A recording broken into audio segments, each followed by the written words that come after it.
Hello everyone and welcome to the kitchen table on Thursday afternoon. It's good to gather again. Alison Soughton here from Melksham Team Ministry. I want to take you on a bit of a journey. I've just had lunch, a special treat. Time out for Derek and I in the sunshine. We went and sat by the barge and we watched as the narrowboats just went gliding past us. And as we were sat there, we were considering life and we were thinking about our lives and how blessed we are in so many ways. Blessed to be here, living in Melksham and around this area, which is really very beautiful. Blessed to have each other and blessed by the knowledge of our faith.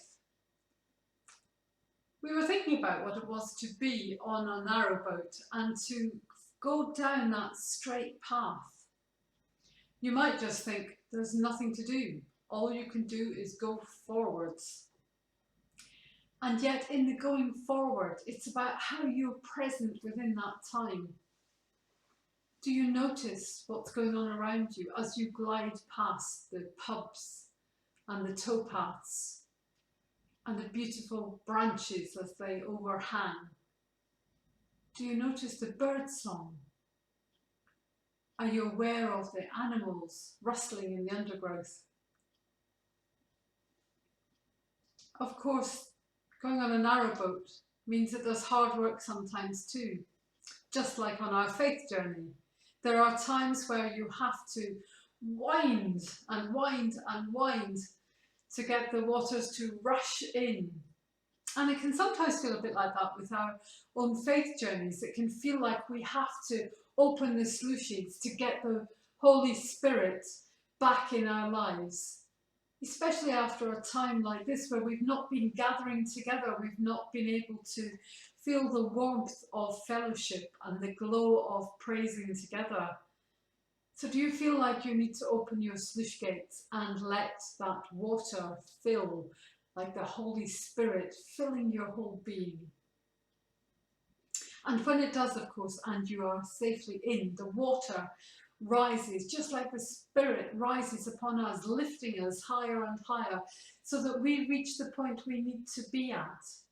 And then what do? We open the gates. And as we open the gates, we allow ourselves to be fully known, fully present, filled with the Spirit and ready to glide forward, noticing things around us, engaging with everything about us. The similarities of the journey are also, of course, made true by the fact that when you're on a canal, there are often little waterways that can take you off to the side. In my experience, they often lead to a dead end and you have to turn around in a turning point and come back into the main canal. But sometimes, of course, they'll just meander in a different direction, take you to a different canal perhaps, a different path. And sometimes on our faith journey, we find ourselves going in a different direction, still following Jesus, but trying to find our way in our own personal experience of God and relationship with Jesus. Sometimes that takes us into a way of praising and learning about Jesus that we might have thought wasn't comfortable for us and we wouldn't like. And in there lies surprise that actually God is in all of it.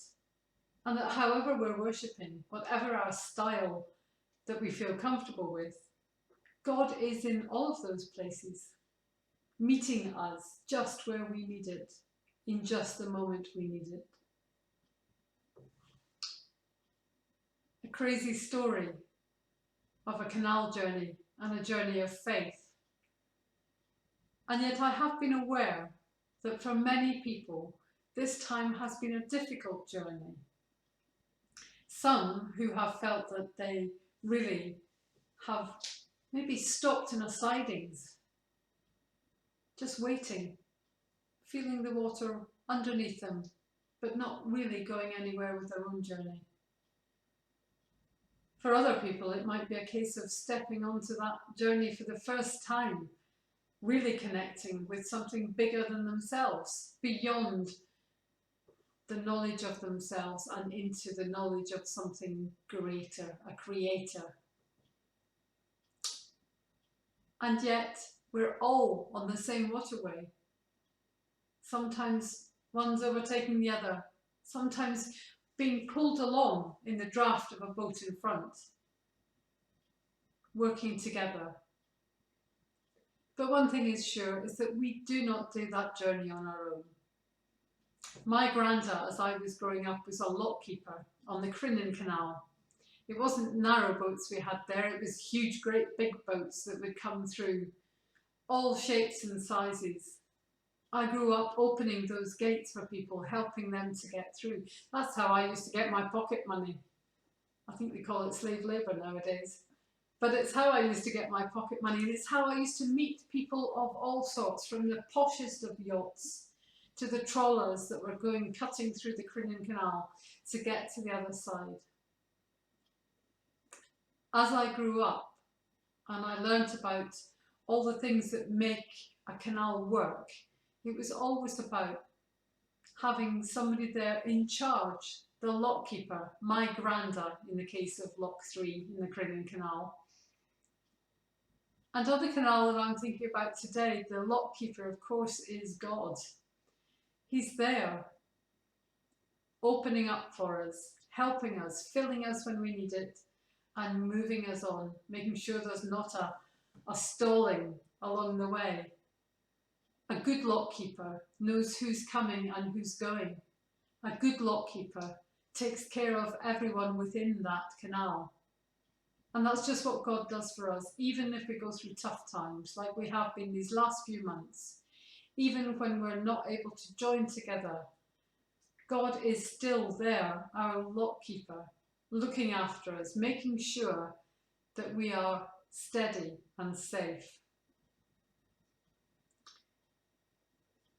A strange meandering of the mind today, but I hope you felt it was a bit useful.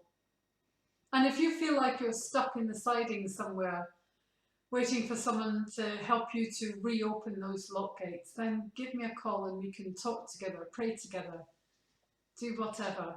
Or call a friend and say, look, I'm just not feeling the same as I used to because I'm on my own. Help me on my faith journey. And there together we will be, helping each other, offering everything that we have to God and knowing that He is there, taking care of each and every one of us.